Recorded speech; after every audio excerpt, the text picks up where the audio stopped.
Just as the dinosaurs evolved to suit a changing planet, so have large luxury SUVs. Audi's enormous Q7 more than most. Here's another lightly improved version of the second generation model, complete with a slightly smarter look. It's a large luxury 7-seat SUV that aims to work smarter rather than harder, and is still a difficult option to ignore in its segment.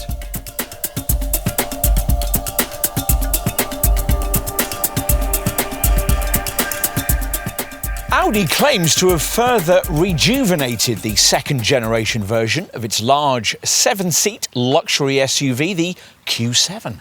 Has it? Well, we're going to take a look.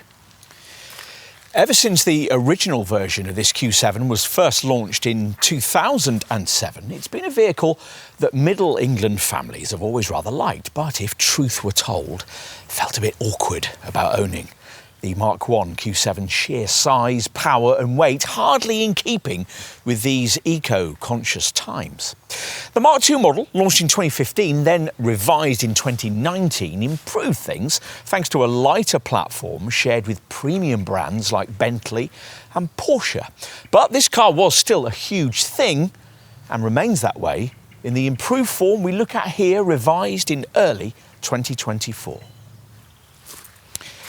These days, with mild hybrid engines, the Q7 claims to have a better eco-footprint, enabling you to consider one with a slightly clearer conscience, which is nice because for many, ourselves included, there remains something tantalisingly tempting about this big Audi. The way it dominates the road, as it'll dominate your driveway. You'll want to justify buying one, but will you be able to? Well, to find out, you're going to need the usual comprehensive car and driving road test.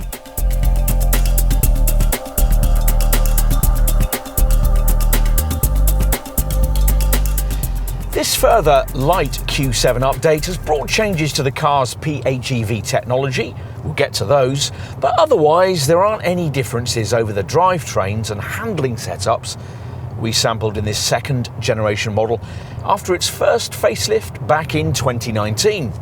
So it still lumbers about a bit, but not nearly so ponderously as the pre-2015 era first generation model did. Owners have this Mark II model's theoretically lighter MLB Evo platform to thank for this, the same as that used by the relatively sporty Porsche Cayenne large SUV. But it doesn't feel very sporty here, and with 2.2 tonnes of German real estate to lug around, you wouldn't expect it to. As before, the range is built around 48-volt mild hybrid engine technology and offers a choice of 5 power plants. There are still 2 3-litre V6 TDI diesel options, but it's worth ignoring the base 231 PS 45 TDI variant in favour of the more popular 50 TDI 286 PS unit, which gets to 62 miles an hour in 6.1 seconds en route to 150. That's 1 second and 10 miles an hour quicker than the 45 TDI. This engine is one of Audi's best, creamy smooth, superbly refined and generally torquey, equipped with 600 Nm of pulling power in 50 TDI form. That's 100 Nm more than the 45 TDI. Alternatively, there's the 340 PS 3-litre V6 petrol engine we're trying here, badged 55 TFSI, which makes 62 miles an hour in 5.6 seconds en route to 155, but which you always tend to drive with one eye on the rapidly falling fuel gauge. That might also be the case with the most powerful variant, the uber-rare twin-turbo V8 petrol SQ7, which has 507 PS with a thrusting 770 Nm of torque and makes 62 miles an hour in 4.1 seconds. But is there really any point in buying a resolutely unsporty car like this with a big petrol V8? Another pertinent question lies in whether there's really any point in choosing a Q7 without 7 seats. If you think there is, then a more credibly efficient way to run one, if you can afford the upfront price premium, is to choose the 55 TFSI-E plug-in hybrid version, which, as before, is 5-seat only thanks to the bulky PHEV system inserted under its boot floor. As we said earlier, the 𝗙cie powertrain is the only one in the range that's been tinkered with as part of this update. Its fundamentals haven't changed, it's still based around the 3-litre 𝗙cie petrol unit just mentioned. But Audi's worked on the integral electric motor, and the result is a total output now pitched at 394 PS, accompanied by the same 600 Nm torque figure that you get in the 50 TDI diesel. That means 62 miles an hour is dispatched in just 5.7 seconds on the way to an electronically limited top speed of 149 miles an hour. As with most PHEVs, there are two main system drive modes: hybrid, engine and battery together, or a full EV setting, plus a hold option that allows you to save battery power until later in your trip when you might need it. The big changes, though, lie with the PHEV model's increase in drive battery size from 17.9 kWh to 25.9 kWh, which has boosted the EV range from a meagre 28 miles to a much more acceptable 51-mile figure. You might even be able to stretch that figure a little by using the car's charge mode, which no longer uses the petrol engine to charge the battery, as the previous model did rather inefficiently. Instead, an improved energy recuperation system alone is used, recharging the battery back as high as 75% from energy reclaimed either at a cruise, when up to 25 kilowatts of power can be recovered, or when braking, when the electric motor acts as a generator and slows the car by up to 0.3 G. So much retardation, in fact, that to slow a Q7 55 TFSIe, you'll hardly ever need to use the actual brake pedal. Whatever flavour of Q7 you choose, it will of course have Quattro 4-wheel drive and 8-speed auto transmission, and it'll ride nicely on its standard air suspension, which comes in slightly firmer adaptive air sport form if you avoid base trim. We prefer this air sprung package in its conventional guise, and really like the way that it smooths away most bumps and ruts. As usual with air suspended setups, this one continuously adjusts the damping at all 4 wheels and provides a self-leveling feature with automatically regulating ride height.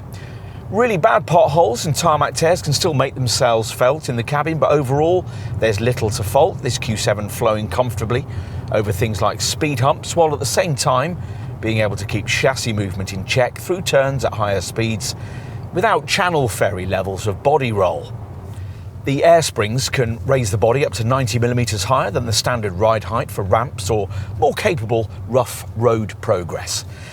And at over 74 miles an hour, they can automatically lower the car by 15mm to reduce drag and increase stability. In short, suspension here is a real selling point. As you'd expect, ride quality is one of the parameters you can influence via the usual Audi Drive Select driving mode system. That package works primarily through the usual comfort, efficiency and dynamic settings, and as usual influences a whole range of driving elements, things like throttle response, gear shift timing, stability system thresholds, steering feel and, as just mentioned, the settings of the air suspension. If you can't decide between the various modes, then there's an auto setting, while if you want to specifically alter the parameters and get, say, sharp steering feel without sharp throttle response, there's an extra individual mode option with a menu you can tweak to your own preferences. In a Q7, Drive Select has off-piste options as well. The all-road mode is the kind of thing you might activate for an unmade track, raising the suspension by 25mm to cover difficult terrain. For anything gnarlier than that, you'll need the final off-road mode, which optimises the 4-wheel drive torque split and activates the HDC or hill descent control system when needed. For sharper tarmac handling, as before, top Vorsprung trimmed variants get all-wheel steering as standard. That allows the car to turn into corners quicker and be more manoeuvrable at parking speeds. You might, like us, find that kind of thing a touch over the top, but the rejuvenated version of this big Audi isn't. Large luxury SUVs used to be rather excessive things. These days, you'll justify one rather more easily especially if it's a Q7.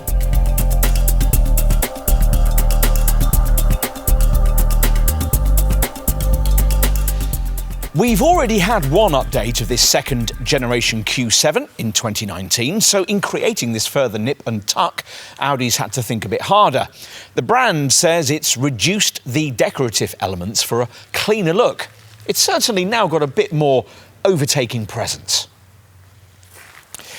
Not much has changed from the side, unless you count the restyled alloy wheels now available in sizes up to a huge 22 inches. The smallest rims you can have are 20 inches. The Q7's still an enormous thing, 5,072 millimetres long, which is getting into Range Rover territory, but it disguises its bulk well. The mirror's mounted high on a distinct shoulder line dominated by two sharp creases. As previously, the doors get smart Quattro branded trim blades and are pulled down to cover the sills, preventing you cleaning these with your trousers as you get out. As you'd expect with a facelift, all the main changes feature here at the front with smarter bumpers and some lighting upgrades. Audi hopes the higher position of the daytime running lights gives this updated Q7 a wider, more expressive look and offers customers the chance to specify these headlamps with HD matrix LED units featuring different lighting signatures and the brand's laser high beam system. The lamp units flank the usual octagon single-frame grille. At the rear, where there's another new bumper, wealthier Q7 customers can now have the brand's striking OLED tail lamp clusters. As before, the square boxy corners you get in a rival Volvo XC90 or Land Rover Discovery are replaced on this Audi by a falling roofline flowing into a tailgate that wraps around these steeply raked D-pillars. The idea is to emphasise this Q7's slightly sportier intent, an attitude further embellished by the roof spoiler and lower diffuser section of the bumper. Time to take a look inside.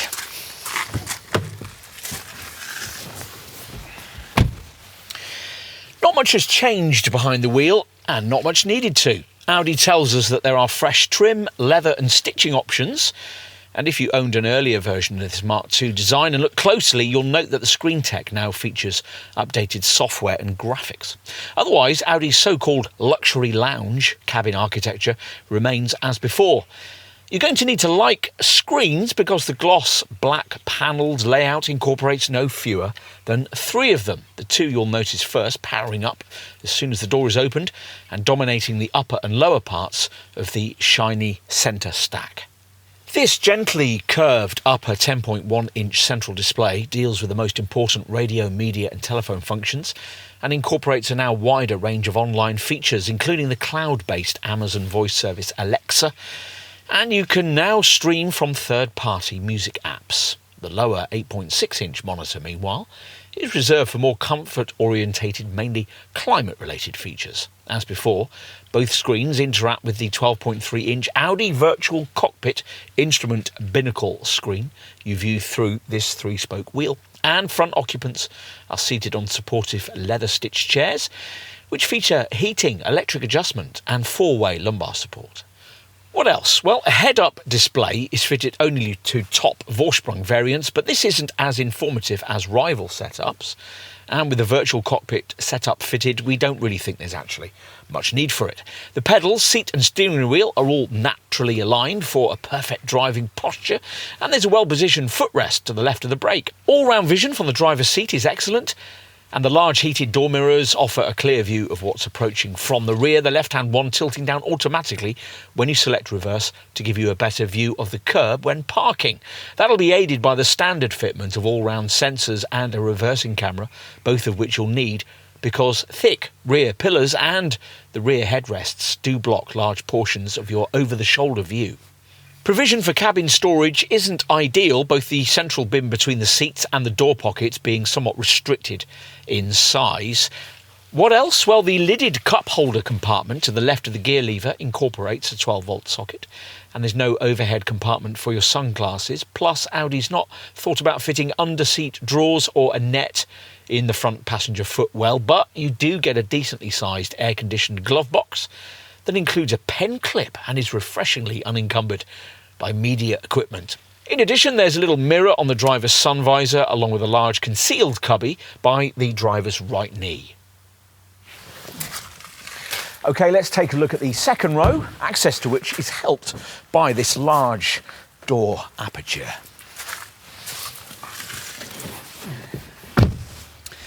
Passengers here benefit from Audi's standard rear bench seat plus package, which gives you 3 individual seats, each featuring 110mm of longitudinal travel, so that they can be pushed forwards or backwards to maximise either legroom or the space behind. Plus, the outer backrests recline through 16 increments for greater comfort on longer journeys. OK, what about third row functionality? Well, you won't necessarily get it on a Q7. A 5-seat only configuration is conditional if you go for the plug-in 𝗙cie versions of this model. Unlike Volvo with its rival XC90 PHEV, Audi still failed to find a way of packing the PHEV system's battery in a way that allows for the installation of boot-mounted chairs. For most owners of this Q7, though, the usual standard 7-seat layout will be part of the appeal of this car, so time to put it to the test. Now, Audi doesn't pretend this area to be suitable for adults and long distances. With this sloping rear roofline, it could never be. Still, the company's designers have put a lot of effort into making these rearmost pews decently accessible. You'd expect to get to them by pulling the outer middle seat forward. Instead, you fold the backrest down onto its base, then pull the folded base up toward the front seat, which frees up a much wider aperture through which you can reach the third row.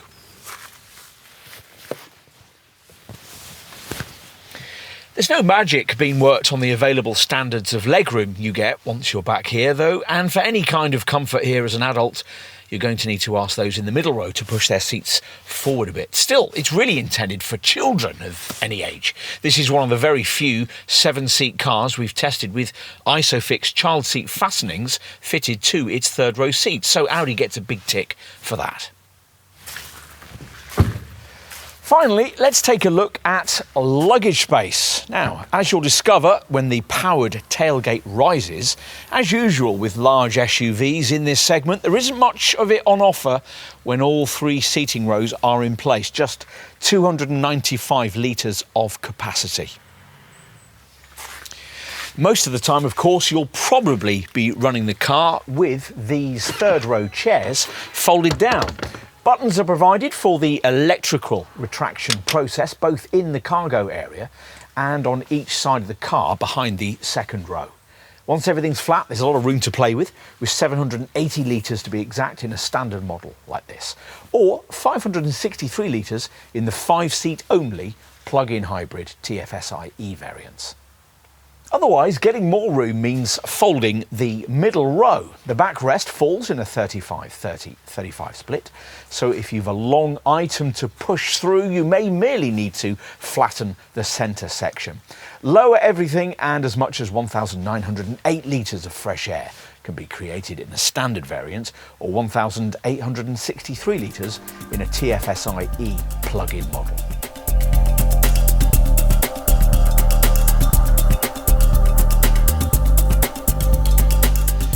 As we filmed in early 2025, Audi was asking from just under £65,000 for this Q7 in TDI diesel form. It's from around £68,500 if you want a TFSI petrol model like this one.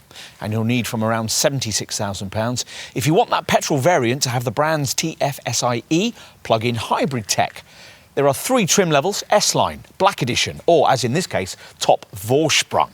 At the summit of the range sits the sporting V8 SQ7 model, which these days is TFSI petrol powered and costs from around £94,000, offering Black Edition and Vorsprung model options. As for rivals, well, usually Audis compete directly against BMW and Mercedes models, but the 2 comparably priced large SUVs from those brands, the BMW X5 and the Mercedes GLE, only have 5 seats, as do other possible matches like Porsche's Cayenne and the Volkswagen Touareg. This Q7's 2 more natural rivals, both of which have 7 seats, and both which cost fractionally less, are the Volvo XC90 and the Land Rover Discovery. To take on those two big hitters, this Audi needs to be well equipped. And it is. Even base S-Line variants get big 20-inch wheels, adaptive air suspension, matrix LED headlamps, a powered tailgate, aluminium roof rails, all-round parking sensors and keyless entry. Inside, there are heated front sports seats with Valcona leather upholstery and a 12.3-inch Audi virtual cockpit, instrument screen and an 8.6-inch lower central monitor for climate functions. The upper central 10.1-inch MMI Navigation Plus display incorporates LTE advanced streaming, a Wi-Fi hotspot, natural voice control and the extensive Audi Connect portfolio, opening up everything from online traffic information and navigation with Google Earth to hybrid radio. The cloud-based Amazon voice service Alexa, which is integrated into the MMI operating system, is also included.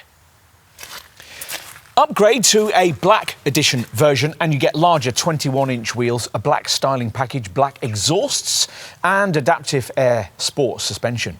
With this top Vorsprung spec, there are 22-inch wheels, all-wheel steering, a panoramic glass sunroof, digital OLED rear combination lamps, powered soft-closed doors and HD matrix LED headlights with Audi's piercing Audi laser light system. Inside, occupants are treated to ultra-supportive front super sport seats with diamond-stitched Valcona leather upholstery, climate control and a massage function, plus an extended leather pack taking in the door pull handles, armrests and lower door trim, the front centre console trim and the underside of the instrument panel. Seat heating is also expanded to the second row and attention is even lavished on the roof, which gains a soft-touch Alcantara headlining. The brand's 3D Bose surround sound system is also installed to fill the interior with virtually cinematic sound quality. And there's 4-zone climate control, a multicoloured extended LED interior lighting pack, rear side window blinds, a heated steering wheel, and the Audi Virtual Cockpit Plus instrument display, which gives you an extra dynamic screen layout. Unless you stretch to this Vorsprung spec, you're probably going to want to add the optional technology pack, which gives you an upgraded Bang & Olufsen sound system, a 360-degree camera, an automated parking system and a head-up display. The Technology Pack Pro adds all this along with 4-zone air conditioning and a panoramic roof. As for safety features fitted across the range, well, it's a pity that so much of the camera safety tech still resides on the options lists. Only the executive basics come as standard. Apart from all the usual airbags and stability systems, that means all Q7s get Audi's pre-sense front autonomous braking system, lane departure warning, distance warning, and rest recommendation.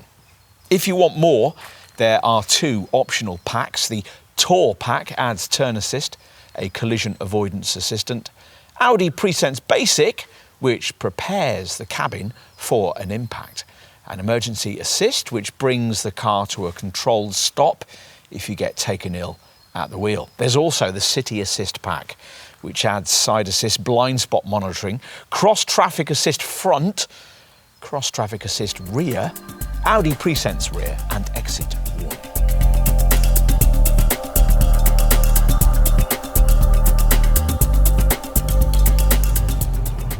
All this Q7's V6 engines get the brand's 48-volt mild hybrid technology, but unfortunately that doesn't mean very much in terms of improved efficiency.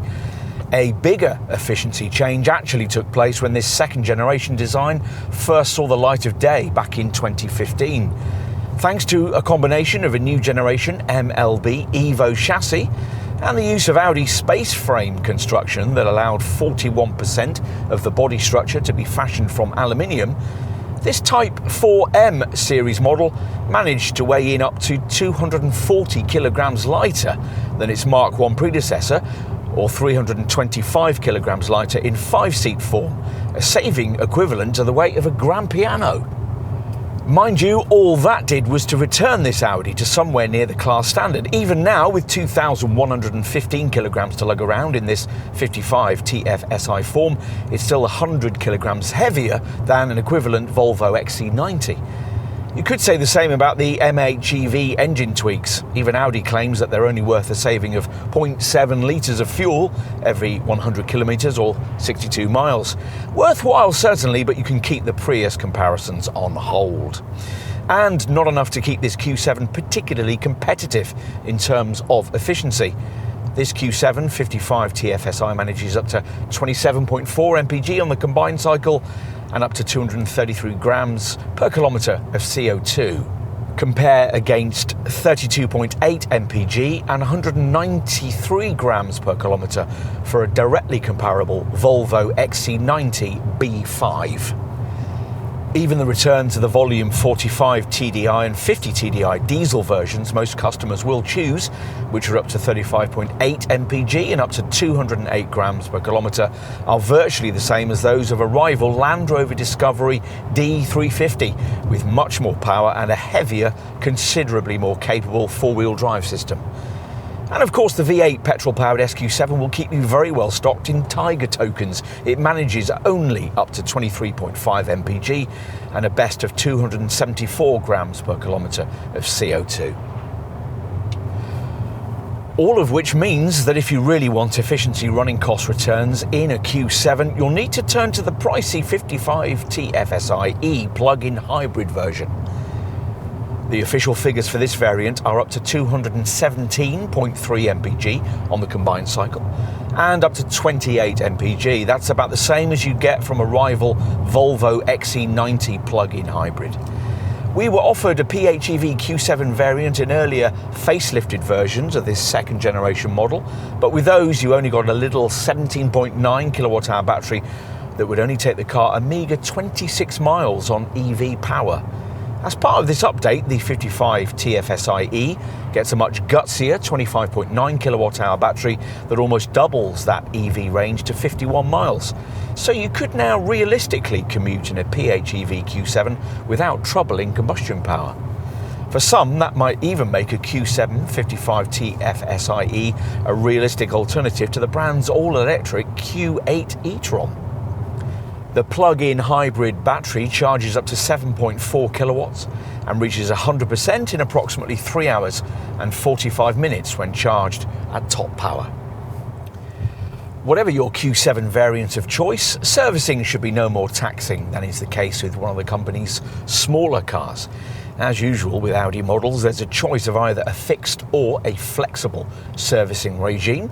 The choice between the two depending on the extent of your likely annual mileage.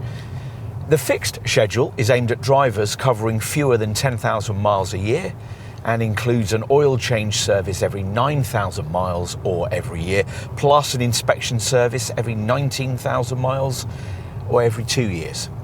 If you cover more than 10,000 miles a year, the flexible service schedule will be more appropriate, this regime including oil change and inspection services at variable intervals of up to every 19,000 miles or every 2 years. We'll finish by covering the warranty. All cars in this class get 3 years of cover, but whereas BMW and Mercedes don't limit your mileage in this period, Audi rather meanly restrict you to 60,000 miles. Optional extra cost packages can extend the cover to either 4 or 5 years and 75,000 or 95,000 miles respectively.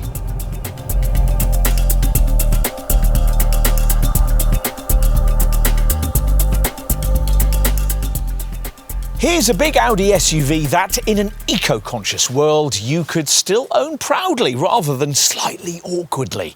A statement of technology and innovation with electronic intuition, anticipating needs you didn't know you had, as well as simply a very plush and practical way to transport your household just about anywhere. In this further revised form, it certainly looks the part. The badge works for the boardroom, it's as capable off-road as most will ever need, and the 7-seat format is fine for families. True, there are rival large SUVs that are better to drive in this segment, but none of those are as practical. And yes, there are certainly others that are significantly cheaper, but none of them are as advanced. In summary, we're left with a car that remains a key part of Ingolstadt's SUV lineup. Audi are certainly aware that a model of this kind can never be completely eco-centric, but as they've proved in this case, there's certainly plenty that can be done to reduce its environmental impact. In short, what we have here is simply this, a lesson in Vorsprung durch Technik.